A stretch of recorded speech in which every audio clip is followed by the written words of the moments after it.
everyone, and welcome to Teen TV, hosted by Teen Advocators. Teen Advocators is a youth organization set to amplify youth voices, advocate for change, and serve the community through different community service events. We have been working diligently for over a year to address many issues around the world, including Anti-COSA Act, Maui Wildfire Fundraiser, community cleanups, the recent Dhaka student protests in Bangladesh, and today's topics, seclusion and restraint. Many of you may not know what seclusion and restraint is, as it is an extremely overlooked practice for discipline that has been harming children for many years. It is important that as many people as possible are educated on this issue so that we can help combat it. Let's get into it.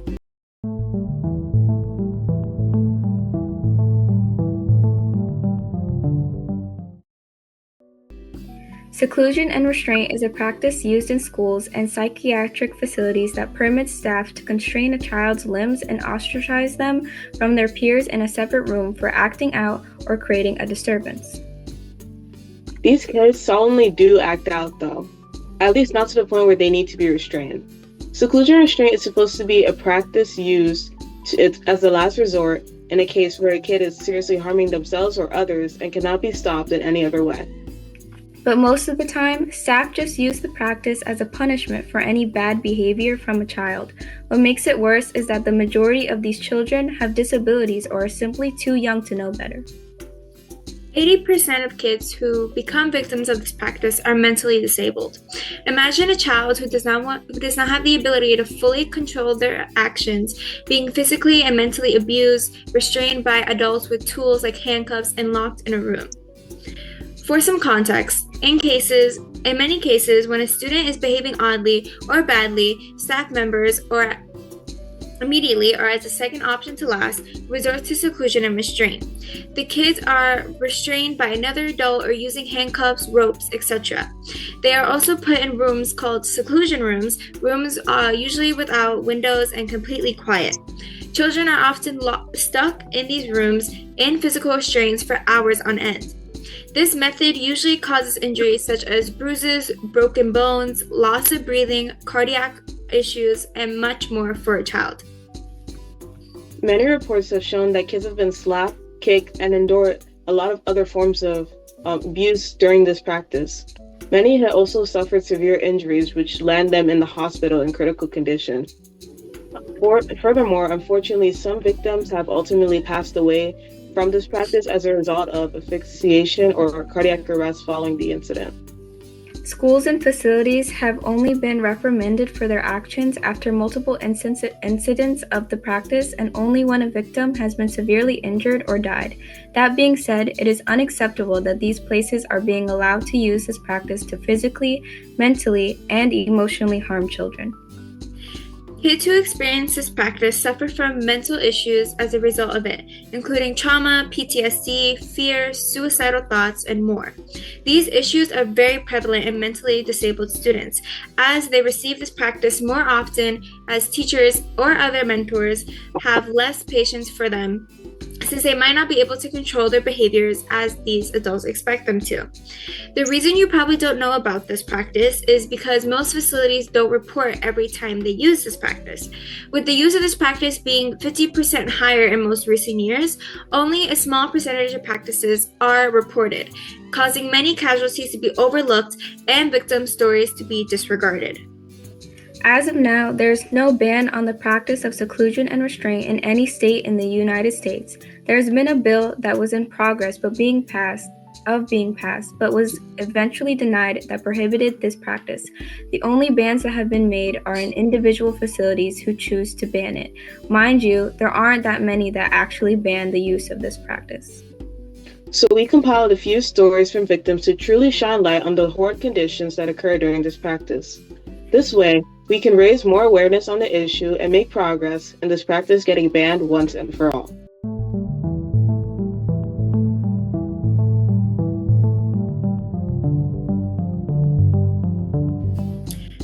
Our first story is of Xavier Hernandez. Xavier was a 21-year-old autistic male who unfortunately died due to the dangerous practice of seclusion and restraint. He attended Boulevard High School for Disabled in Fort Worth, Texas, where he tried to run out of a classroom. Staff members restrained him for his behavior by bringing him to the floor, face down, which was restricted by state law, by the way. As a result of this, his breathing became restricted, which led him to suffocating to death. And though his case was investigated, it was just ruled as a tragic accident, and the staff members involved shouldered no blame. Our next story also ended with the asphyxiation of death of 60-year-old Cornelius Fernandez. He was brought to the ground by 6 staff members after throwing a sandwich at another teenager at the youth center in Kalamazoo, Michigan. Despite his pleas of not being able to breathe, the staff members did not let up, leading to his death.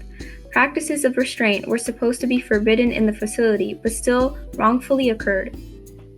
Thankfully, now the center is closed and action is being taken against the staff members involved. Our next story is Max Benson, a 13-year-old autistic male who was restrained after spitting in the face of a fellow peer in a private school for those with special needs in El Dorado Hills, California. He was held face down by staff for 105 minutes and he fell unconscious. He eventually died from asphyxiation. The staff members involved pleaded not guilty to voluntary manslaughter. Our next story follows a 15-year-old Jeremiah Flushing who died of asphyxiation after being restrained at a mental hospital in Northern Virginia. He was staying at North Spring Behavioral Health Care in Leesburg, Virginia, where he constantly complained of bullying after being there for a little less than 1 week. After becoming agitated and punching walls, he was restrained by a technician, which led to his eventual death. Though the staff member was charged with voluntary manslaughter, he was not found guilty.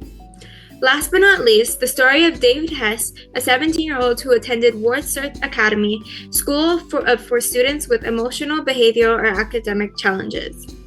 He was held down and punched repeatedly while staff members searched for a missing iPad in his dorm.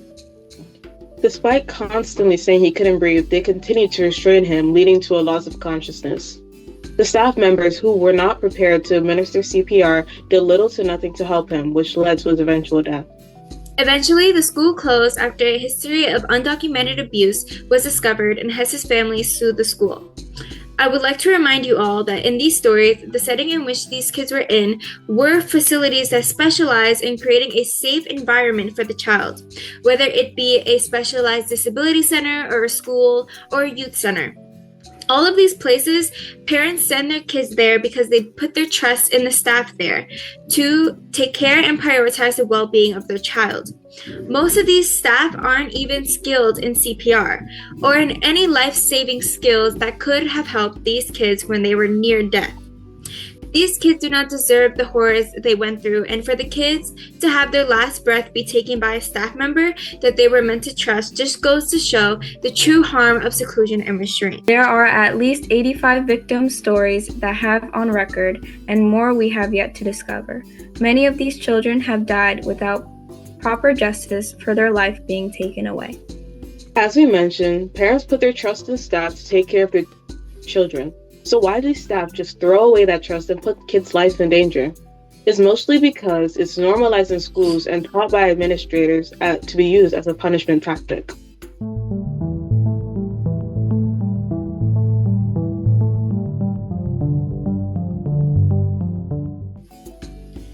We have some testimonies from staff on the reasoning behind the use of the practice, starting with an anonymous testimony which we are naming D.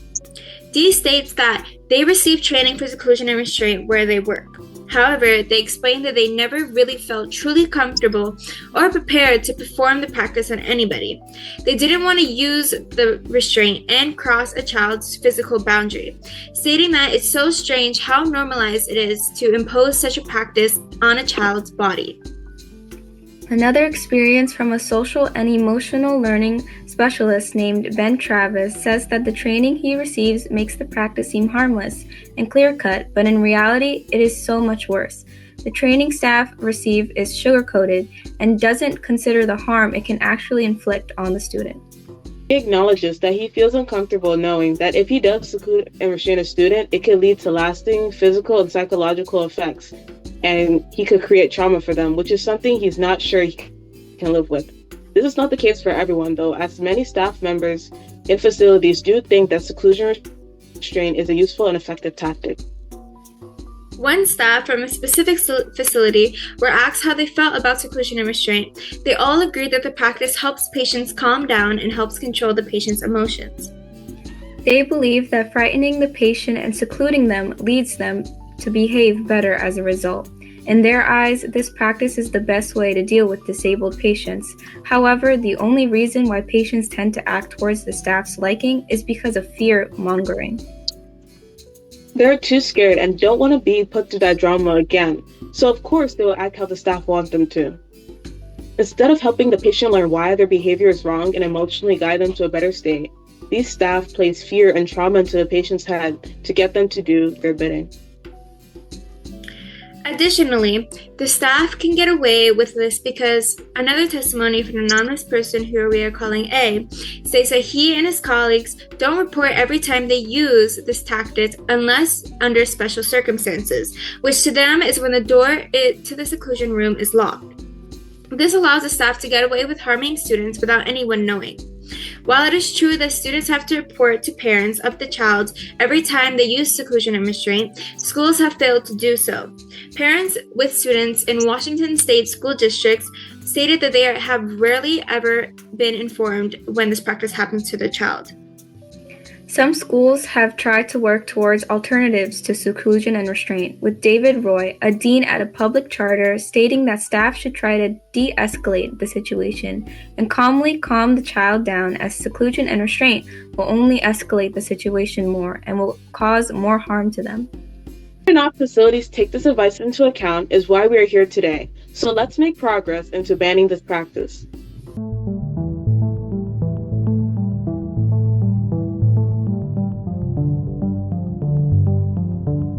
A bill named Keeping All Students Safe Act has been written and published to Congress. This act outlines the harms of seclusion and restraint and alternate methods that can be used to address patient and student behavior in a way that is more safe to them. Additionally, it bans the practice from being used and only allows restraints to be placed if a student is seriously harming themselves or another person.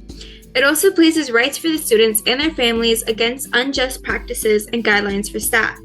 The act, with this information and much more, was not passed through Congress. Ever since, we have been pushing to get this practice banned in New York and the USA. We have reached out to assembly members and state officials to get their support and guidance through this process.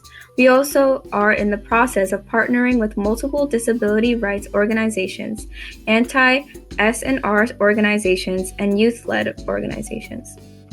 We have also reached out to nonprofits for funding and have done events to fundraise our various programs that advocate for seclusion and restraint in many ways. We have a social media committee, Teen TV committee, which is here talking to you today, events committee, outreach committee, a journalism committee, and many more to come. We have raised awareness on this issue through all these groups, and we are hoping to continue to do so. Many other organizations have done their part in educating people on this practice and addressing this issue with the state. We still have a long way to go. However, we won't give up on this fight for the rights of the disabled and for all students and patients. Now, please reflect on the testimonies and information told here today and use it as a testament to the power of youth. Our voices are the future of this world, and without you all watching, we will not be able to advocate for issues such as this one. We urge you to join the fight and sign up for Teen Advocators today to advocate for this issue and many other issues in our society that we will combat in the future. Our socials are in the description below, as well as our membership form that you can fill out to become a member. We also do many community service events in addition to advocating, where you can earn community service hours. Once again, thank you all for taking your time to educate yourself on seclusion and restraint, and I hope to see you all in the next episode. Bye, everybody.